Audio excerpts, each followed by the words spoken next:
This stealth build literally breaks the game, as it makes you undetectable and deals truckloads of damage, which is super satisfying to play if you love assassinations with both bow and dagger, on which we're gonna put the most powerful enchants to one-shot our targets with an always 8x sneak damage multiplier. In today's guide, I'm gonna share everything you want to know about this OP build that's compatible with both new and existing characters, so let's get to it. So yes, you've heard that right. This build will work for both new and existing characters. It's just gonna be a little bit easier to set up and optimize your attributes, let's say, if you start from scratch. While if you've already built some kind of archer assassin and already got your hands on some of the gear, this is gonna work just fine. In any way, I value your time, so all the timestamps for everything you need to know can be found in the description to get everything you need fast. So let's talk about the race and Birthsign first, if you're planning to create a new character for this. In general, I recommend you to choose any race you like. Well, if you really want to min-max this character and get the most out of these attributes from the get-go, you should start with a elf, a wood elf specifically, as these come with a very nice bonus to both agility and speed. If we scroll down a little bit right here, you can also see that they have a very nice bonus to marksman. Khajiits also come with amazing rolls to agility and extra acrobatics, while I decided to roll with an Argonian. Specifically go for the Arnesia, as this one actually comes with a much better stat rolls for agility and speed. So after you've created your character, you want to snowball your way through the prison. This is easy by simply picking up the samurai blade at the very beginning. During this run, you also get a couple chances to pick up leather equipment, different types of bows, including a truckload of arrows, lockpicks, repair hammers, etc. Equip all that and your character's already gonna look pretty nice. At a certain point, you also have to choose your Birthsign. Some of these are pretty interesting if you're already familiar with Oblivion, while the most straightforward one, which I very much recommend for everyone in general for this build, would be the Thief. It already comes with an amazing bonus to agility, luck, and speed. All interesting for this build, and especially luck, which is very difficult to level. Long story short, if you have it on a nice level, it will boost all your attributes a lot. Don't take the shadow right here, as it's gonna be 100% useless, will be invisible 24/7 with some special enchants. So there's that if you want to start from scratch with a new character. Well, of course, you can also just continue with one you already have, which I'm going to do with my main on level 20. To give you an indication of my attributes, I currently have 110 strength, barely any intelligence or willpower, or well, it's actually on a pretty decent level, close to 120 agility, some pretty decent speed. I never or barely ever level endurance, as this is really not that important, high personality, and also high luck. So the very first thing I recommend you to do after leaving the sewers is make your way to the Imperial City waterfront, as right here you can find a beggar on the streets. You want to isolate and then assassinate him, as this will start the questline for the Dark Brotherhood, where, you guessed it, we can pick up some super powerful loot to make this build strong in the early game. After completing your first missions right here, you will already gain access to some amazing loot. The first dagger is the Blade of Woe, which already comes with very nice flat damage, but also the black band, as well as the iconic Dark Brotherhood armor, which fortifies your sneak, illusion, marksman and blade skills even further. There is another, even better dagger to be found during this questline called Sufferthorn, which does both drain strength and HP on strike. But probably the best place right here, which you don't want to miss, would be the living quarters downstairs. Quickly pay the visit with the lockpicks we've gotten our hands on at the beginning, as inside all these chests of the Dark Brotherhood members, you can find some pretty valuable stuff. Telandril's chest came with some arrows of sparks and discord, which you can duplicate to make your build very powerful. If you're struggling with lockpicking, simply quick save in front of it, then start doing the minigame. If you failed a couple times, you can always reload to have new lockpicks. Teinava's chest came with an elven bow, even more precious arrows, while in the final one I only found some veggies.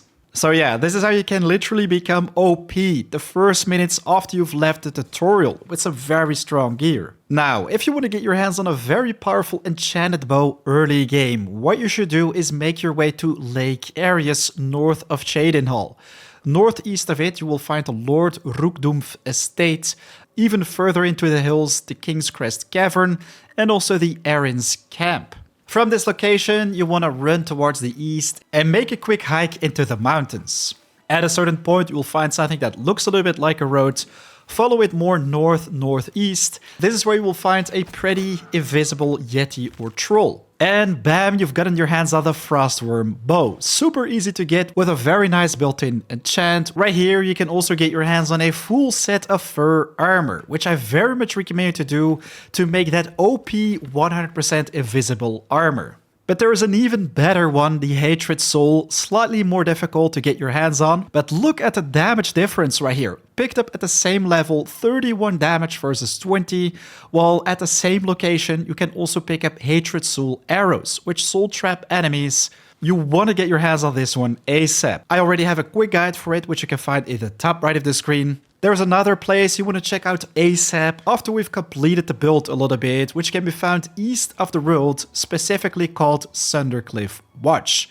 This is where you can find the hands down best dagger in the game, while I also have the Ring of Perfection, which fortifies every single attribute you can find in the game. And yes, you've guessed it, I also have a guide for that live already, which you can find once again in the top right of the screen. So we've picked up some OP loot, now let's get to the good stuff, Enchanting, for which you want to unlock Frostcrag Spire. So if you quick travel to the Wild Eye Stables and look to the east, that, ladies and gentlemen, is exactly where you can find it.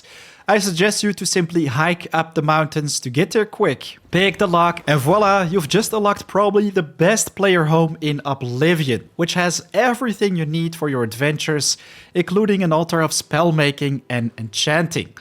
Before you can use them though, you first have to activate them, for which you want to travel to the Mystic Emporium in the market district of the Imperial City, and talk with this lady to purchase some mage tallow candles. Voila, there we go, the candles were used, especially the Altar of Enchanting is what we're gonna focus on right now, to make 100% invisibility gear.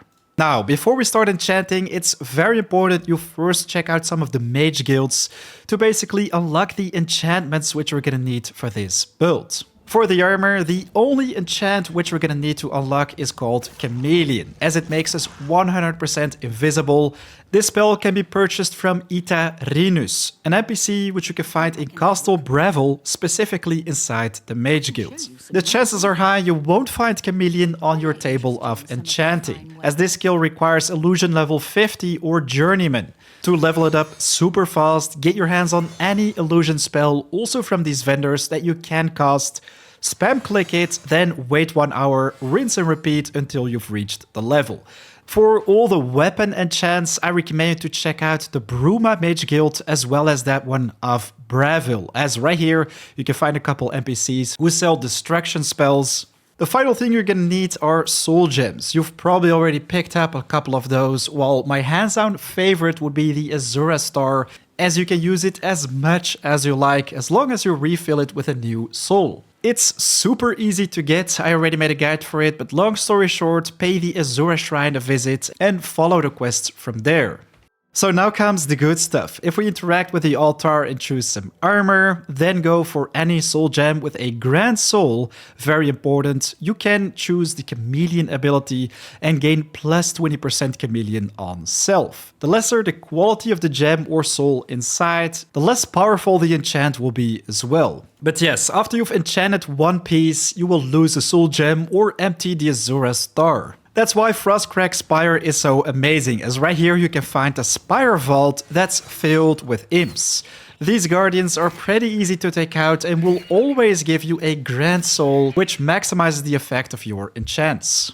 So if we apply this 20% enchant to 5 pieces of armor, that nets us a 100% Chameleon or invisibility. This literally breaks the game, as right now it's impossible for enemies to detect us. I know you guys want to have a quick sneak peek. I mean, sneak, that's not even necessary anymore, as we can just run past these dudes. We can start making noise and shoot arrows against the wall, nothing will happen. Even if you fail one-shotting an enemy, they will just continue minding their own business. They have no clue where you're at. Well, of course, you want to make sure to maximize your damage and be able to one-tap any targets. So let's get back to the Frostquake Spire and enchant our weapons. Any type of weapon will do, well of course the higher the tier, the more damage they will deal. Throw in a Grand Soul and also focus on 2 damage enchants. I like to take both frost and shock damage, as not many enemies are resistant to this. You can optionally put Soul Trap on there, which I don't recommend. Once you've enchanted everything, this is not relevant. We simply want to maximize our damage output and attempt to one-tap our targets. If you're playing on a higher difficulty though, you should also pick up the weakness to Frost and Shock to multiply these modifiers. So in this case, what we're gonna do is maximize the damage of both Frost and Shock by 23 to 24 points, which gives us a total of 85 to 85, so we can't add anything else. And for the bow, you want to make something pretty similar, but this is going to be one with many more enchants. Let's first put some frost damage on there, also some shock damage. After that, I also apply the weakness to frost and weakness to shock. So for the modifiers, specifically frost and shock damage, both on 18 and 19 points, area and duration all the way to the left. For the weaknesses, you want to focus on 100% magnitude, which increases it by 100% with a duration of 3 seconds. Otherwise, it's going to be difficult to have this effect going on 24/7. I mean, if you apply weakness with only 1 second, the effect will disappear before you'll be able to hit with a second arrow. I also decided to put a 1 second soul trap on strike, as with bows, it's just so easy to do. So we've just made it to the Imperial City. We can start wreaking havoc. As you can see, the guards have absolutely no clue what's going on, and you can really take your time with the killing. Of course, sneaking is gonna massively improve that damage. With daggers, that's always a modifier times 8. Well, with bows, you've probably already noticed that it is only times 3 or 1. Really depends on the situation. A neat trick to also get times 8 with the bow would be to first draw the arrow, aim for your target, release the arrow and very quickly switch to your blade. This one was just a little bit too close, so I recommend you to be as far away from your target as possible when you attempt to execute this. Let's aim for this lady in the back near the guard. We're gonna release our arrow, very quickly switch to the taser blade, and check it out. Just got a times 8 sneak. Let's do that one more time. Draw the arrow, release, quickly switch to our dagger. The taser blade was equipped, and bam, 8 times once again. But yes, as you can see, this is a pretty OP build that allows you to do everything in the game. Become the untouchable boss in town. Trespass and yeah, do some funky stuff whenever you feel like it. Ladies and gentlemen, a big thanks for watching. Let us know in the comments down below what you think about the build. And of course, make sure to save before you make a mess, so you can reload and make everything undone. If you have more tips for the community to make this build even more interesting, let us know in the comments. Right now though, it's 4 AM out. I want to wish you an amazing day. I'll check you in the next video or live stream. Peace.